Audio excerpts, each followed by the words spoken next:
여러분 안녕하세요. 셀리나입니다. 오늘은 여러분과 함께 공부하는 방법에 대해서 이야기를 나눠볼 건데요. 공부하는 방법이라는 거는 뭐냐면 이제 먼저 계획을 어떻게 짜는지를 이제 제가 간단하게만 말씀을 드릴 거예요. 저는 수없이 많은 시험을 많이 봐봤었는데 그 시험 때 어떤 식으로 계획을 짰었는지 말씀을 드릴게요. 일단 첫 번째로 이제 여러분이 오늘 하루 계획을 짠다고 하면 오늘 하루 동안 1시간을 공부할 수 있는지 아니면 4시간을 공부할 수 있는지 6시간을 공부할 수 있는지 공부 가능 그 시간을 먼저 체크를 하셔야 돼요. 두 번째, 여러분이 어떤 과목 그리고 어떤 책을 가지고 공부를 할지 책을 결정을 하시고, 세 번째, 그 책을 가지고 범위를 정하셔야 돼요. 근데 그 범위를 정한다는 거는 처음에 얘기한 그 시간 있잖아요. 그 시간에 맞춰서 여러분께서 어디까지 해야 되겠다라고 이제 이렇게 딱 적어놓고 아니면 뭐 포스트잇을 붙인다던가, 처음에는 공부하는 습관이 없으신 분들은 어디서부터 어디까지 해야 되겠다라고 목표를 놓으셨다 할지라도 이게 완성이 안 될 때도 있고요. 아니면 너무 빨리 끝나거나 이게 안 맞을 때가 많이 있어요. 근데 이거는 계속 하시다 보면은 계획이 안 맞으면 다시 수정을 하면 되고, 수정을 하면서 계속 그 범위를 맞춰 나가시면 됩니다. 범위를 그런 식으로 이제 정해요. 여기서부터 20페이지까지, 25페이지부터 뭐 60페이지까지 뭐 유닛이나 챕터로 하셔도 돼요. 그렇게 됐으면 그 다음에 이제 시간을 쪼개기 시작을 할 거예요. 지금 큰 덩어리로 봤을 때 예를 들어서 내가 7시부터 9시까지 2시간 정도의 덩어리가 있어요. 그럼 이 2시간 동안 내가 어떤 책을 해야 되겠다, 어떤 책을 여기까지 해야 되겠다라고 생각을 했어요. 그러면은 그 책을 피세요. 그러면 시간의 큰 덩어리, 두 덩어리를 우리가 이제 생각을 했죠? 그러면은 그 다음에는 작은 덩어리로, 예를 들어서 7시부터 9시면 7시부터 마음을 잡는 데까지 7시 5분이 걸려요. 그래서 7시 5분이 됐어요. 그래서 7시 5분부터 7시 10분까지 이 문제를 풀 거고, 이 한 문제. 그리고 7시 40분까지는 이 페이지, 이 한 페이지를 끝낼 거니까, 그러면 7시 50분쯤에는 두 번째 페이지로 넘어가 있어야 되는 그런 자잘한 10분에서 30분 간격의 자잘한 계획을 여러분이 세우셔야 돼요.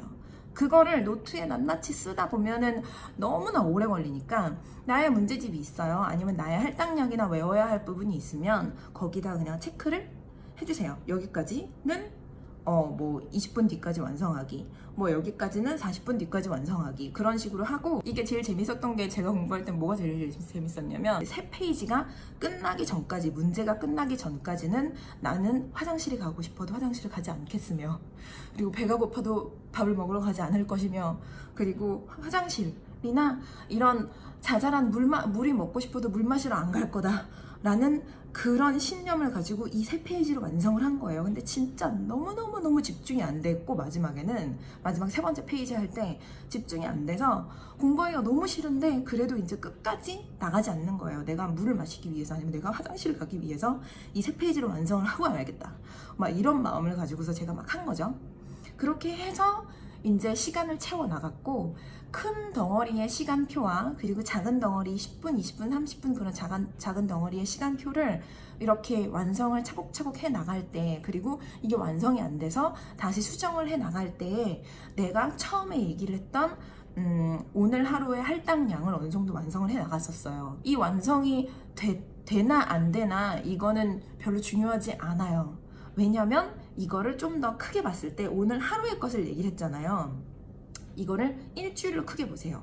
일주일을 이런 식으로 미리 계획을 짜신다면, 일주일의 할당량만 내가 먼저 계획을 해 놓는다면, 하루에 요만큼 못했어, 몇 페이지 못했어, 그러면 내일 거를 다시 수정을 해서 플러스 2페이지 이런 식으로 해서 일주일 안에만 끝내면 되는 거예요. 그래서 일주일 이런 식으로 계획을 짜시고요. 그리고 이거를 또 한 달 계획을 또 짜시고요. 이 말인즉슨 뭐냐면, 범위를 정하고, 당연히 교재가 있어야 되겠죠. 교재가 있고 범위를 정하고 이게 큰 덩어리 시간들 그리고 작은 덩어리 시간들 그렇게 내가 해야 하는 그런 범위들을 전부 다 정하셔가지고 이거를 조금씩 수정해 가면서 실천을 해 나가시면은 여러분들이 하고자 하는 거 그리고 원하고자 하는 성적을 얻으실 수 있으실 거예요. 누구나 다 이게 실천이 되진 않지만 부서지면 다시 만들고 부서지면 다시 만들고 하시면 돼요, 여러분. 일단 제가 공부를 해봤던 방법은 이거이지만요. 이게 항상 언제나 됐던 거는 또 아니었어요. 왜냐면은 집중력에 같이 가야 되잖아요. 집중력 영상은 제가 또 만들어놨어요. 그걸 한번 보시고 이것과 함께 같이 실천을 해보시는 거 어떠세요? 안녕. 우리가 익사이티드한 거예요. 그래서 여기서부터 어디까지 긴 시간 동안 익사이티드 명사를 이 투부정사